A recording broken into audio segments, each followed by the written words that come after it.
ಮೊನ್ನೆ ಒಂದಿಷ್ಟು ಮಂದಿ ಕುಣಿದ್ರು. ಮೊನ್ನೆ ಒಂದಿಷ್ಟು ಮಂದಿ ಕುಣಿದ್ರು. ಅವರು ಕುಣಿಯೋದೇ ಬೇರೆ, ಬಸವ ಭಕ್ತರು ಕುಣಿಯೋದೇ ಬೇರೆ. ವ್ಯತ್ಯಾಸದ ಅರ್ಥ ಮಾಡ್ಕೊಳ್ಬೇಕು ಏನ್ರಿ. ಎಲ್ಲಿ ತನ ಇವುಗಳನ್ನು ನಾವು ಅರ್ಥೈಸ್ಕೊಳ್ಳೋದಿಲ್ಲ ಅಲ್ಲಿವರೆಗೂ. ಒಂದು ಹುಲಿಗೆ ಒಂದು ಕತ್ತಿ ಚಾಲೆಂಜ್ ಮಾಡಿತಂತ. ಏನಂತ? ನಿಂದೇನು ತಾಕತ್ತೈತಿ, ಬಾ ನನ್ನ ಕೂಡ ನೀ ಕುಸ್ತಿ ಹಿಡಿ, ಸೋಲ್ಸ್ ನನ್ನಂತ ಹೇಳಿ. ಕತ್ತಿ ಅದು ಹುಲಿ ಆ ಕಡೆ ನೋಡಲಿಲ್ಲ, ಹೊಂಡಿತದ. ಅವಾಗ ಇದರಿಗೊಂದು ಅದರ ದಾಟಿದ ಮೇಲೆ ಒಂದು ನರಿ ಬತ್ತು. ಅದು ನರಿ ಬಂದ ಆ ಕತ್ತಿ ಹೇಳೋದನ್ನೇ ಕೇಳಿತ್ತು. ನರಿ ಬಂದು ಹುಲಿ ಕೇಳ್ತದ, ಏನು ಅಲ್ಲ ನೀನು ಆ ಕತ್ತಿ ಹೇಳಿದ್ರೆ ನೀ ಸುಮ್ಮನೆ ಬಂದಿಲ್ಲ, ಅಸಹ್ಯ ಅಲ್ಲೇನು, ನಿನ್ನ ಮುಂದೆ ಕತ್ತಿ ಎಟ್ಟರದ್ದು ಒತ್ತಿಕೊಂಡು ಹೇಳಿ. ಅವಾಗ ಆ ನರಿ ಮಾತಿಗೂ ಹುಲಿ ಸೊಪ್ಪು ಹಾಕಲಿಲ್ಲ. ಹಂಗೆ ಮುಂದೆ ಬಂದ ಮೇಲೆ ದೊಡ್ಡ ಆನೆ ಮದಗಜ ಇದರಿಗೆ ಬತ್ತು. ಅದ್ರ ಮುಂದೆ ನರಿ ಹೇಳ್ತಿ ಹಿಂಗಾಗ್ಯದ ಅಂಥೇಳಿ. ಅವಾಗ ಆನೆ ಕೇಳ್ತದ, ಕಾಡಿನ ರಾಜ ನೀ ಯಾಕ ಕತ್ತಿ ಕೂಡ ಅನಿಸ್ಕೊಂಡು ಬಂದಿ, ತಪ್ಪಲ್ಲೇನಿದು ಅಂತಂದಾಗ ಯಾರಿಗೂ ಉತ್ತರ ಕೊಡ್ಲಾರ್ದ ಹುಲಿ ಆನೆಗೆ ಉತ್ತರ ಕೊಡ್ತದ, ಅದು ಹೋಗಿ ಕತ್ತಿ. ಅದ್ರ ಕೂಡ ನಾನಿತ್ನಿ ಅಂತಂದ್ರ ನಾನು ಹುಲಿ, ಕಾಡಿನ ರಾಜ. ಏನಪ್ಪ ಕಾಡಿನ ರಾಜ ಕತ್ತಿ ಕೂಡ ಗುದ್ದಾಡಕತ್ತಲ್ಲ ಅಂತ ಹೇಳಿ ಮಂದೆಲ್ಲ ಆತಾರ. ಅದಕ್ಕೆ ಆ ಕತ್ತಿ ಕೂಡ ನಾನು ಗುದ್ದಾಡಿ ಇಡೀ ಹುಲಿ ಕುಲಕ್ಕನ ಅಗೌರವ ಮಾಡೋ ಬದ್ಲಿ ಅದನ್ನು ಅಲಕ್ಷ್ಯ ಮಾಡಿ ದೊಡ್ಡ ಹೆಜ್ಜೆ ಇಟ್ಕೊಂಡು ನಾ ಅಡ್ಡಾಡಕತ್ತೀನಿ ಅಂತ ಹೇಳ್ತತ್. ಗೊತ್ತಾತನ್ರಿ ನಾ ಹೇಳಿದ್ದು? ಮುಂದೆ ನಾ ಏನು ಹೇಳೋದತ್ತೀನಿ. ನಾಯಿ ಬೊಗಳ್ತೈತಿ ಅಂತ ಹೇಳಿ ನಾವು ಹೊಳ್ಳೆ ಬಗಳಿದೇವಂದ್ರೆ ನಾವು ಏನಾಗ್ತೀವಿ?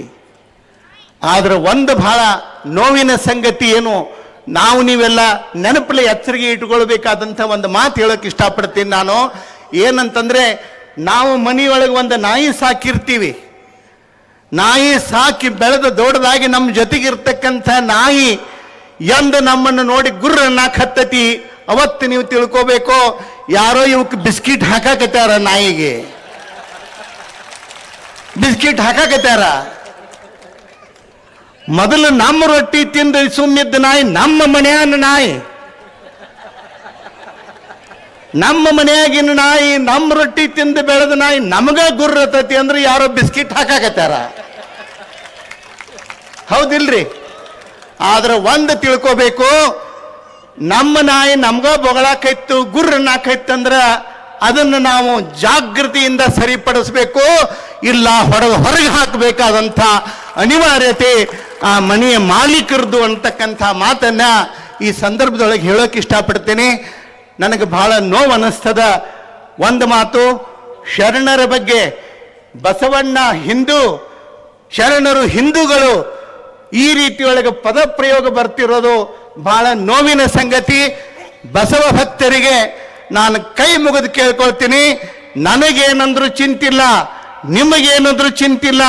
ಆದರೆ ಶರಣರಿಗೆ, ಬಸವಾದಿ ಪ್ರಮತರಿಗೆ, ವಚನ ಸಾಹಿತ್ಯಕ್ಕೆ ಧಕ್ಕೆ ಬಂತು ಅಂತಂದ್ರೆ ಇಡೀ ಕರ್ನಾಟಕನೇ ಎದ್ದು ನಿಲ್ತದ. ಬಹಳ ಎಚ್ಚರಿಕೆಯಿಂದ ಇರ್ತಕ್ಕಂಥ ಮಾತನ್ನ ಈ ಸಂದರ್ಭದೊಳಗೆ ಹೇಳೋಕೆ ಇಷ್ಟಪಡ್ತೀನಿ ನಾನು.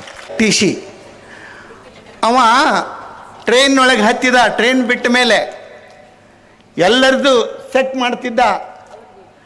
ಎಲ್ಲಿಗೆ ಹೋಗಬೇಕು ಅಂತ, ಎಲ್ಲಿಗೆ ಹೊರಟಿದ್ದೀರಿ ಅಂತ ಕೇಳಲಿಲ್ಲ, ನಿಂದು ಎಲ್ಲಿಗೆ ಅಂತ ಕೇಳ್ತಿದ್ದ.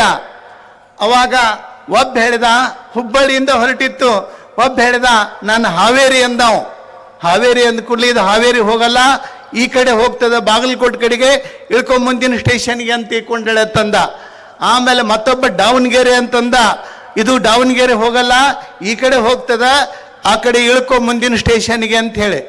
ಎಲ್ಲರಿಗೂ ಎಷ್ಟು ಮಂದಿ ಮಲ್ಕೊಂಡಿದ್ರು ಎಲ್ಲರನ್ನೂ ಎಬ್ಸಿ ಕೇಳಿ ಇದನ್ನ ಹೇಳಾಕತ್ತಾವ, ಮುಂದಿನ ಸ್ಟೇಷನ್ಗೆ ಇಳ್ಕೊ. ಮ್ಯಾಲೊಬ್ಬ ನನ್ನಂತವ್ ಶಾನೆ ಮಕ್ಕೊಂಡಿದ್ದ. ಅವನು ಕೇಳಿದ, ನೀ ಯಾವ ಟ್ರೈನಿಗೆ ಹತ್ತಬೇಕಾಗ್ಯದ? ಅವನು ಹೇಳಿದ, ನಾನು ಬಾಗಲಕೋಟೆಗೆ ಹೋಗೋ ಟ್ರೈನಿಗೆ. ಅವಾಗ ಅವನು ಹೇಳಿದ, ಇದು ಬೆಂಗಳೂರಿಗೆ ಹೋಗೋ ಟ್ರೈನು, ಆ ಕಡೆ ಸೊಲ್ಲಾಪುರಕ್ಕೆ ಹೋಗೋ ಟ್ರೈನ್ ಬೇರೆ ಅದ, ಮುಂದಿನ ಸ್ಟೇಷನ್ ಕೇಳ್ಕೊಂಡು ನೀನು ಆ ಕಡೆಗೆ ಹೋಗು ಅಂತಂದವ. ಈ ತಪ್ಪು ಹತ್ತಿದಂಥ ಟಿ ಸಿ ತಾನ ತಪ್ಪು ಹತ್ಯಾನ, ಎಲ್ಲರಿಗೂ ತಪ್ಪು ಹತ್ತಿ ಅಂತ ತಿಳ್ಕೊಂಡು ಹೇಳಾಕತ್ಯಾನ. ಅದ್ರಾಗ ಒಬ್ಬ ಅಡಮುಟ್ಟಿದ್ದ, ಮುಂದಿನ ಸ್ಟೇಷನ್ಗೆ ಇಳಿತೀವೋ 4 ಕಟ್ಟದ ಇಳಿಸೋನು ಅಂತ ಕೇಳಿದವು. ಇಲ್ಲಿ ನಮ್ಮಲ್ಲಿ ಒಬ್ಬ ಟಿ ಸಿ ತಪ್ಪು ಹತ್ಯಾನ್ರಿ. ಇದ್ರಾಗ ನಮ್ಮ ಟ್ರೈನ್ಯಾಗ ಒಬ್ಬ ಹತ್ಯಾನ್ರಿ. ಎಲ್ಲರಿಗೂ ಕೇಳಾಕತ್ತೇನ ನೀ ಹಿಂದೂ ನೀ ಹಿಂದೂ ನೀ ಹಿಂದೂ ಅತ್ತ. ಅವ ತಪ್ಪು ಹತ್ತಿ ಎಲ್ಲರಿಗೂ ಹೇಳಾಕತ್ತ ನೀವು ತಪ್ಪದಿರಿ ನೀವು ತಪ್ಪದಿರಿ ನೀವು ತಪ್ಪದಿರಿ ಅಂತ ಹೇಳಿ ಅವನಾಗೆ ಹಿಡಿದ್ರೆ ಭಾಳ ಚಲೋ.